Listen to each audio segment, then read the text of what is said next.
Bagaimana kabarnya? Ada sukacita hari ini ya? Haleluya, pasti ada sukacita. Nah, adik-adik yang ada di rumah dimanapun berada, pada saat ini kita akan sama-sama memuji Tuhan kembali.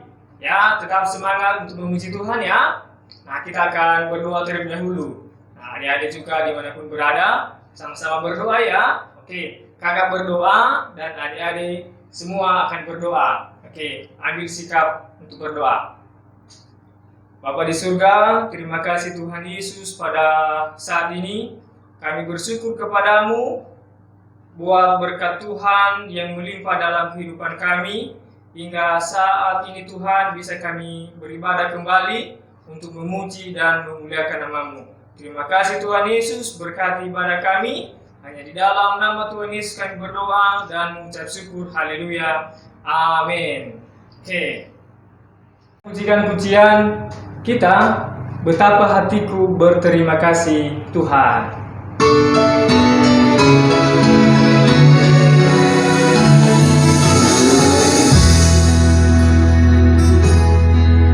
Kita akan bersukacita di hadapan Tuhan. Kita berterima kasih kepada Tuhan buat kasih Tuhan yang selalu ada dalam kehidupan kita. Haleluya.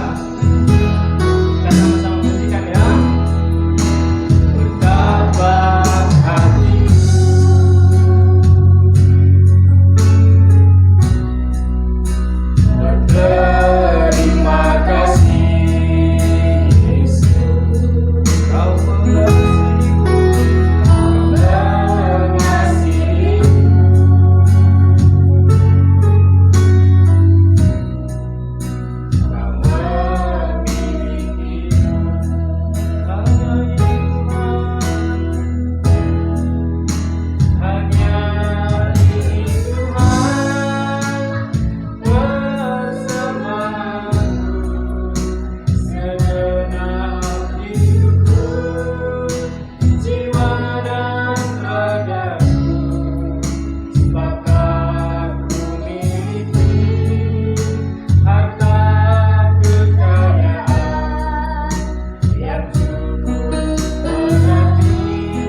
untuk memuji nama Tuhan.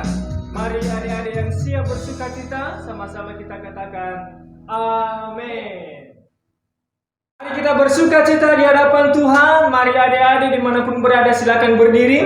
Yang mau berdiri silakan. Yang penting bersuka cita, bersorak-sorai di hadapan Tuhan. Kita akan bersuka cita, pujikan pujian Jalan serta Yesus selamanya.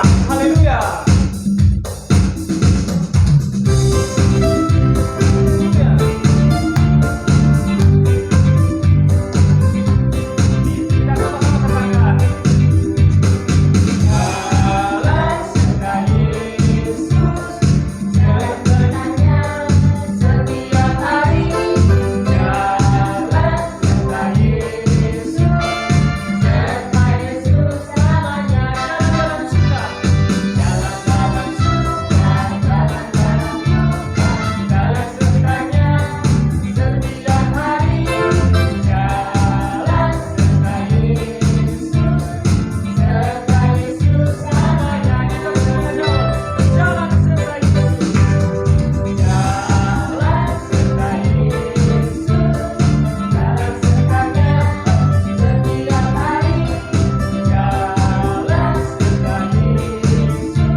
Bersukacita kembali, kita katakan, oh Tuhan pimpinlah langkahku. Haleluya. Kita akan tetap bersukacita di hadapan Tuhan.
sekarang adik-adik boleh duduk kembali dan saatnya kita akan sama-sama mendengarkan firman Tuhan. Kita persiapkan hati kita, namun sebelumnya kita akan berdoa ya. Oke, kita akan berdoa dipimpin oleh Bu Lucy. Ya adik-adik, kita akan berdoa dulu ya sebelum mendengar firman Tuhan. Yuk tutup mata, lipat tangan. Berdoa semua ya. Tuhan Yesus, terima kasih. Tuhan telah pimpin puji-pujian pada sore ini. Dan sebentar lagi ya Tuhan, kami akan mendengarkan firman-Mu. Tuhan pimpin kami, sehingga kami, anak-anak sekolah minggu, dengar-dengaran akan firman Tuhan. Tuhan juga memberkati bagi guru-guru kami yang akan menyampaikan firman Tuhan. Terima kasih Tuhan Yesus, kami sudah berdoa, kami alaskan dalam nama Tuhan Yesus. Haleluya. Amin. Selamat sore adik-adik. Nah, jumpa lagi bersama Kak Murni. Nah, hari ini kita akan mendengarkan firman Tuhan, bercerita tentang firman Tuhan. Namun sebelumnya, kakak ingatkan lagi, ayat hafalan minggu kemarin apa ya? Bercerita tentang apa?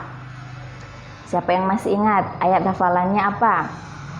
Nah, ayat hafalannya itu diambil dari Mazmur 139 ayat yang ke-14. Nah, adik-adik, tadi itu kakak sedang mempersiapkan firman Tuhan, cerita firman. Kakak dapat ini. Pesannya di sini untuk anak-anak sekolah minggu Al-Betel. Kira-kira apa ya? Tapi nanti ya, nanti kakak akan buka bercerita tentang apa dan apa isinya. Adik-adik, ayo buka Alkitabnya, kita akan dengar firman Tuhan. Di dalam Lukas pasal 1 ayat yang ke-6. Kakak akan baca. Keduanya adalah benar di hadapan Allah dan hidup menurut segala perintah dan ketetapan Tuhan dengan tidak bercacat. Sekali lagi. Keduanya adalah benar di hadapan Allah dan hidup menurut segala perintah dan ketetapan Tuhan dengan tidak bercacat. Adik-adik, ini kakak punya satu cerita tokoh atau imam di dalam Alkitab yang mempunyai keluarga, tetapi keluarganya itu mereka tidak punya anak. Mereka bergumul di hadapan Tuhan untuk bisa punya anak. Nah, ayo, kira-kira adik-adik yang di rumah tahu nggak ya? Siapa ya tokoh atau orang yang sedang Kak Murni ceritakan ini? Nah, adik-adik, di firman Tuhan yang kakak baca tadi itu adalah berbicara tentang keluarga. Nah, keluarga itu terdiri dari papa, mama, anak-anak.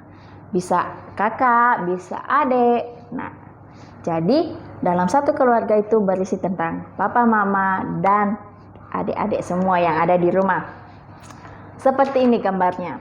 Di sini ada papa, di sini ada mama, di sini ada adik-adik yang di rumah.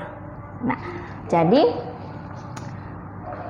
kita akan mendengarkan dan memahami kenapa sih tokoh yang kakak akan ceritakan ini dia bergumul untuk bisa mempunyai keluarga yang bahagia, mempunyai anak.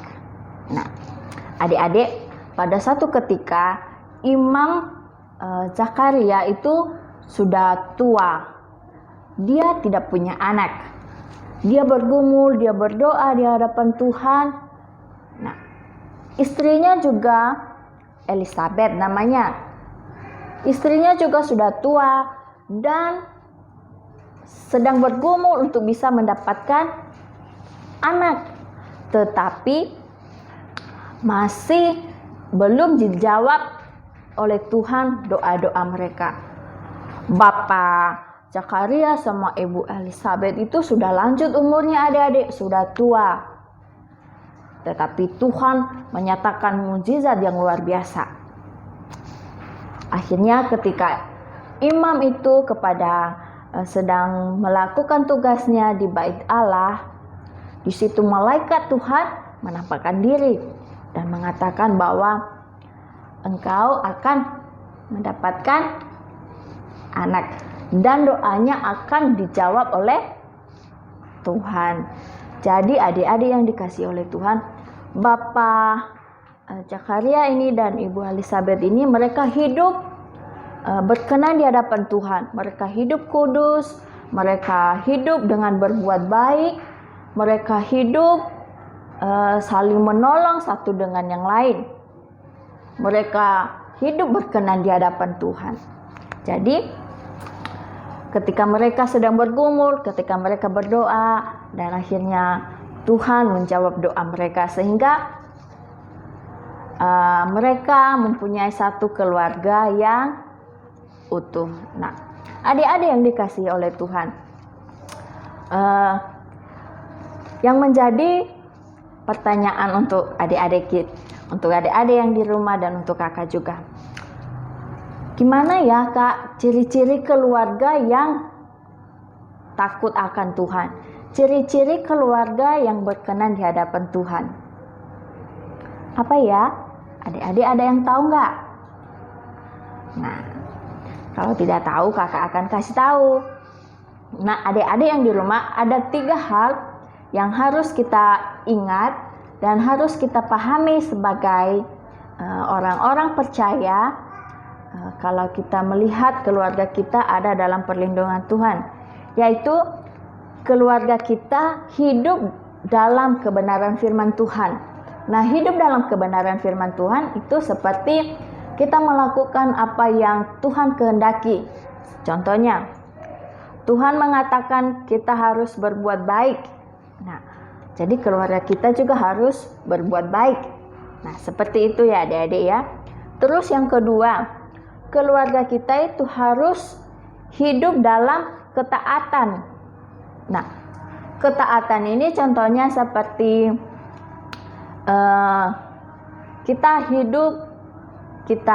keluarga kita harus taat kepada perintah Tuhan. Seperti kita harus datang ke gereja setiap hari Minggu. Nah, kita harus taat itu, kita harus datang setiap hari Minggu walaupun ada halangan, tetapi kita harus tetap beribadah kepada Tuhan. Itu adalah contoh ketaatan. Dan yang ketiga, itu keluarga kita harus hidup dan bisa memberitakan kebenaran firman Tuhan. Nah, kebenaran firman Tuhan itu seperti kita menyaksikan bahwa Tuhan Yesus itu baik. Tuhan Yesus itu mati untuk saya, untuk keluarga saya. Nah, itu ya adik-adik ya. Kita harus bisa menjadi keluarga yang berkenan di hadapan Tuhan. Jadi adik-adik yang dikasihi oleh Tuhan, pada hari ini firman Tuhan yang kakak sampaikan berbicara tentang keluarga. Keluarga itu terdiri dari papa, mama, anak. Nah, anak-anak itu bisa kakak, bisa adik-adik, dan semua anggota yang ada di dalam rumah kita. Nah, apa yang menjadi ciri-ciri keluarga yang sesuai dengan firman Tuhan? Ada 3 tadi kakak bilang. Yang pertama, keluarga kita harus hidup dalam kebenaran firman. Kedua, keluarga kita harus hidup dalam ketaatan akan firman Tuhan. Nah, yang ketiga, keluarga kita harus mewartakan atau memberitakan Injil atau bersaksi tentang firman Tuhan dan hidup benar di hadapan Tuhan. Jadi adik-adik yang dikasihi oleh Tuhan, di sini tadi ada ini ya kakak bilang. Nah, isinya apa ya? Kita buka ya sama-sama. Tara. Nah, ini adik-adik, ini gambar manusia. Ini modelnya. Nah, ini adalah Yesus. Di dalam keluarga itu orang Kristen harus hidup di dalam pimpinan Roh Kudus, di dalam pimpinan Yesus Kristus. Jadi kita harus menomorsatukan siapa? Yesus. Jadi adik-adik begini. Ketika dalam satu keluarga itu dipimpin oleh Roh, oleh Yesus Kristus, maka Ini terbentuklah satu keluarga yang baik, keluarga yang bahagia. Di dalam keluarga itu tadi terdiri siapa aja? Ada bapak, ada ibu, ada anak. Tetapi karena kita hidup dalam kasih Tuhan, kita orang percaya, jadi dalam keluarga kita harus mengundang Yesus untuk ada dalam keluarga kita, supaya keluarga kita menjadi keluarga yang bahagia dan menjadi keluarga yang bersaksi tentang firman Tuhan, tentang kebaikan-kebaikan Tuhan dalam kehidupan kita sehari-hari. Jadi ini adik-adik ya. Nah, untuk adik-adik yang ada di rumah, karena kita sudah mendengarkan firman Tuhan tentang keluarga dan bagaimana kita bisa menjadi keluarga yang berkenan kepada Tuhan, tadi kakak sudah sampaikan. Jadi pada sore hari ini mari adik-adik yang di rumah kita harus menghormati orang tua kita, karena orang tua kita itu sangat mengasihi kita, sangat menyayangi kita sebagai anak-anak mereka. Kita harus menghormati mereka, kita harus menuruti segala apa yang diperintahkan oleh papa mama yang ada di rumah. Karena apa yang mereka bilang itu pasti untuk kebaikan kita. Nah, sebagai orang tua juga kita harus memberi teladan yang baik kepada anak-anak supaya anak-anak kita bisa meniru perbuatan-perbuatan baik yang kita lakukan, sehingga terwujud keluarga yang berkenan di hadapan Tuhan, yaitu keluarga yang hidup dan taat kepada Tuhan. Jadi adik-adik yang dikasihi oleh Tuhan, mari kita ingat-ingat firman Tuhan ini dan kita akan melakukannya dalam keluarga kita. Kita akan bersaksi dan kita akan memberi teladan bagi orang-orang yang ada di sekeliling kita, sehingga keluarga kita menjadi keluarga yang bahagia, keluarga yang dipimpin oleh Yesus Kristus. Adik-adik, ada ayat hafalan yang kakak sampaikan. Ayo, adik-adik harus nulis ya ayat hafalannya. Ayat hafalannya diambil dalam Lukas pasal 1 ayat yang ke-16. Lukas pasal 1 ayat yang ke-16. Adik-adik harus ingat dan adik-adik harus melakukan apa yang firman Tuhan sampaikan. Oke? Nah, adik-adik, sampai ketemu di ibadah online kita minggu depan, dan tetap semangat, tetap sukacita, dan harus hidup dalam kebenaran firman Tuhan. Oke? Dan kakak akan mengakhiri ibadah kita pada sore hari ini. Tuhan Yesus memberkati adik-adik. Bye-bye. Puji Tuhan. Gimana, sudah mendengarkan firman Tuhan? Sudah diberkati firman Tuhan? Pasti. Nah, tadi firman Tuhan apa? Firman Tuhan dibicarakan tentang keluarga. Nah, dalam keluarga ini telah diceritakan tadi bagaimana kita mencintai keluarga kita. Nah, ada ayat hafalannya. Ayat hafalannya di mana ya? Nah, adik-adik, ayat hafalannya diambil dalam Lukas pasal 1 ayat yang ke-16. Sekali lagi. Lukas pasal 1 ayat 16. Nah, ayat hafalan ini dipersilakan kepada adik-adik untuk membaca dan kalau bisa dihafal. Nah, saat ini kita akan mengakhiri ibadah kita. Kita akhiri, namun kita akan berdoa terlebih dahulu. Silakan. Adik-adik, ayo kita berdoa dan kita akan mengakhiri ibadah kita pada sore hari ini. Terima kasih Tuhan Yesus untuk kasih karunia-Mu dalam kehidupan kami, di mana Tuhan pada sore hari ini kami telah beribadah, kami telah memuji Tuhan, dan kami telah mendengarkan firman Tuhan. Bapa yang baik, sebentar kami akan mengakhiri ibadah kami pada sore hari ini. Kiranya Engkau Tuhan yang memberkati kami, Tuhan memberkati keluarga kami, dan apapun yang kami kerjakan sepanjang minggu ini Tuhan berkati. Terima kasih Tuhan Yesus, dan Engkau juga Tuhan pertemukan kami di ibadah kami selanjutnya dengan penuh sukacita yang daripada Tuhan. Terima kasih Bapa yang baik, di dalam nama Tuhan Yesus kami telah berdoa dan mengucap syukur. Amin. Amin. Sampai ketemu Minggu depan. Bye-bye.